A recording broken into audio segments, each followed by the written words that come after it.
Here is the Winter Lights Shawl using 4 colors of fingering weight yarn, a main color with 3 contrast colors.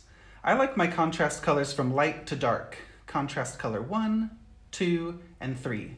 But you can arrange your contrast colors however you like, because they're going to dance and play in the different slip stitch sections of this shawl. To begin, we're going to use the main color for the top center of the shawl using an I-cord tab cast on. Using the main color, cast on 3 stitches using any cast on method that you like, and then knit those 3 stitches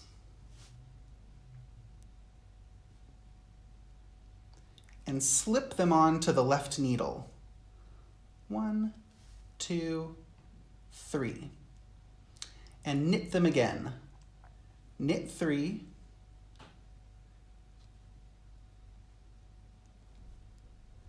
and slip them onto the left needle.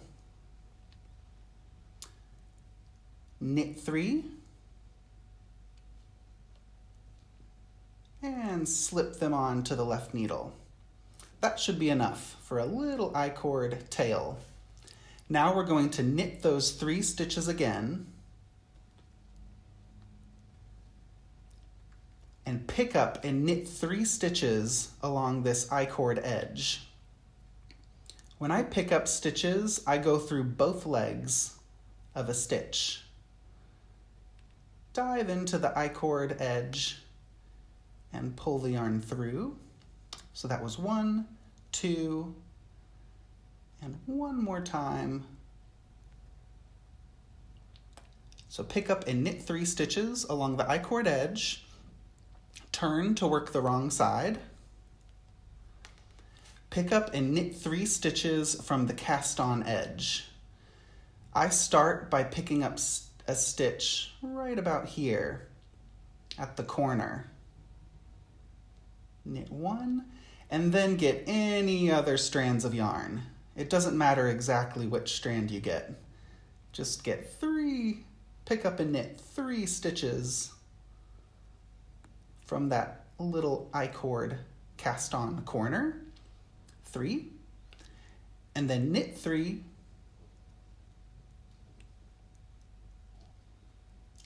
and slip the last 3 stitches with yarn in front.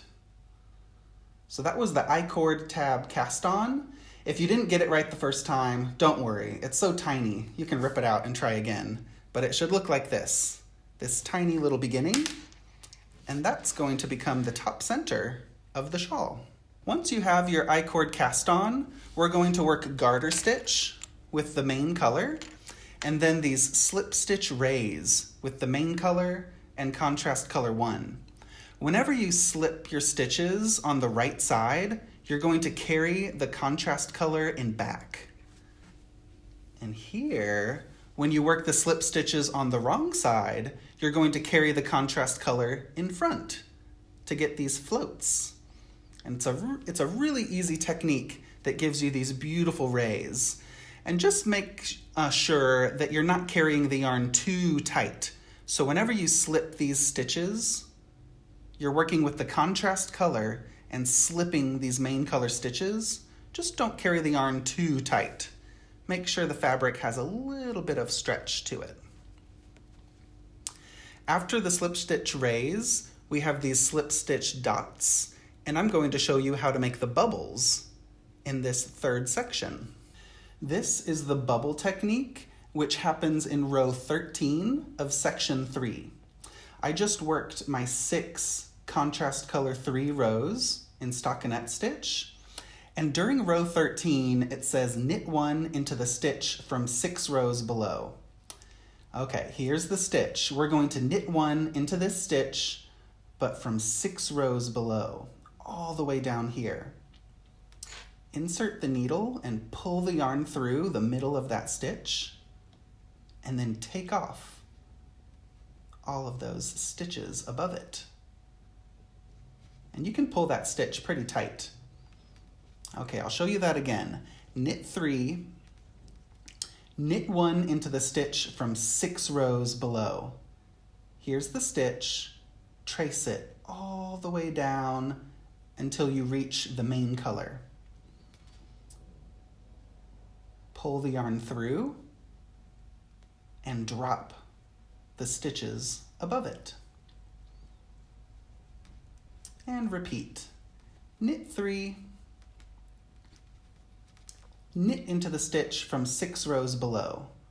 Dive into the center of that main color stitch. Pull the yarn through and take it off. This is the funnest part, unraveling those strands above the stitch.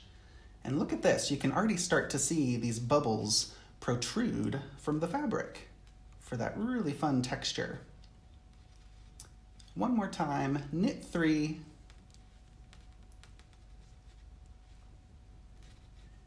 knit into the stitch from 6 rows below.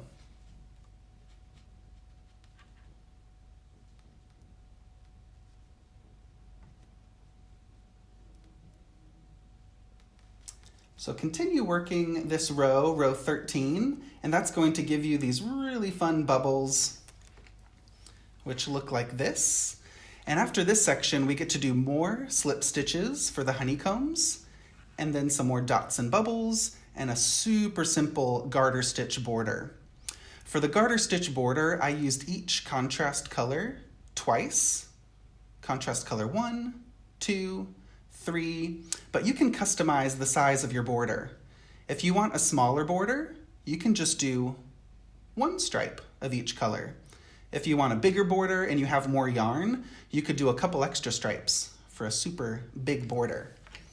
This was all of the yarn that I had left over at the end of my project, so there's quite enough. You should have enough to customize the stripes of your border if you want it extra big, or you can save your yarn for another project.